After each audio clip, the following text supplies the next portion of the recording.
All right, guys, welcome back to another video. So this video, we're going to expand on the last video I did talking about Epic Games and the app that they created for the European Union.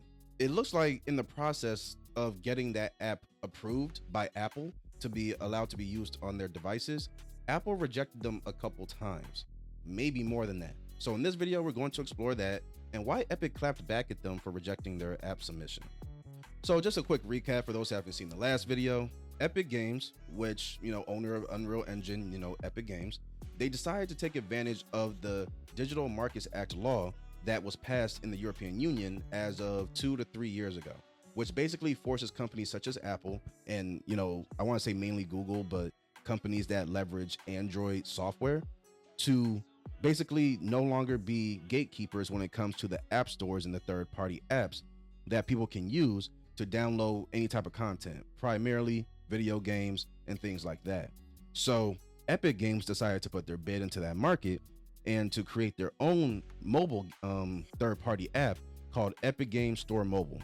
And basically it'll let people play Fortnite and some of their own games on their phones again, because apparently people were able to do that before, but now they're not able to anymore. And now it'll resolve that issue. But on top of that, that app will host games and other IPs from other developers. One of the key differences with that is the revenue split. The developers will get more of the money going through Epic Games Mobile, as I keep calling it, Epic Games Mobile. The developers that create these games that their app will host will get more of their money and retain more of their money compared to trying to go through the Apple Store, which historically I've heard takes a pretty sizable chunk out of the revenue from these developers that make the games in the first place, just to host their apps on the Apple library. So it's supposed to introduce a new level of competition, and apparently, potentially, of course, Apple's not going to say this out loud. I'm pretty sure that everyone is common sense that Apple's not happy about this competition.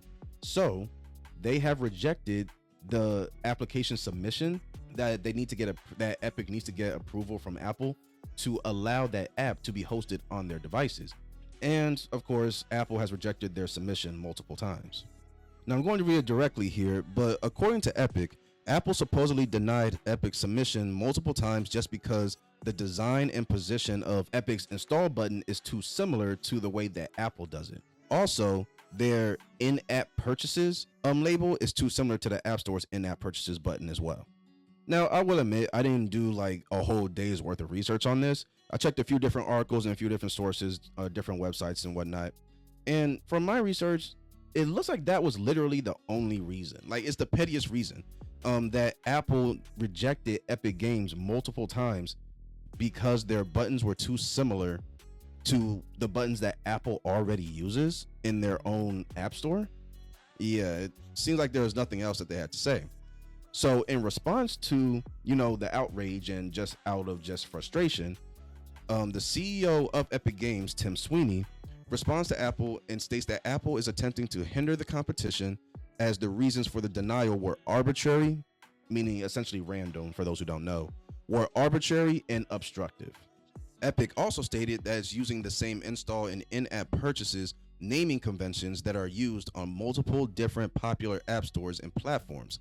Epic also said that it's building a store that mobile users will be able to easily understand and is following standard design conventions used in iOS apps. So basically, Tim Sweeney, the CEO of Epic Games, is saying that we're essentially doing this by your rules. The format that, everyone is familiar with when it comes to Apple, the format that you want us to follow if we want you guys to host our app on your devices, we're following your rules and you're rejecting us for that. So it makes no sense. That's why he said that the reason for the rejection was arbitrary, which again essentially means random, because you have no backing. There's the reasons that you guys are publicly putting out to reject us doesn't carry any weight when the reasons that you're calling us out for are literally by your guidelines. It doesn't make any sense.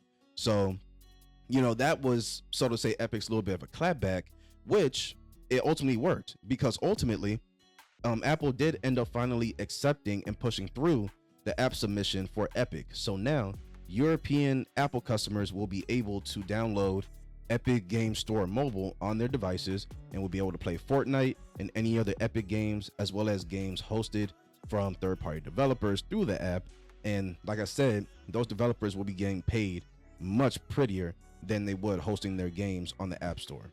Now, assuming those developers are already somewhat successful by using the App Store, maybe they won't pull their IPs off of the App Store.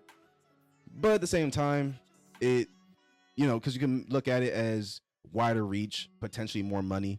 But if people are able to host, or rather to use that same content through the Epic mobile store, the Epic Games Store mobile app, the developers will be able to retain more money for it, and the popularity will stay the same, if not go up. Who's to say that they won't pull their IPs from Apple's store?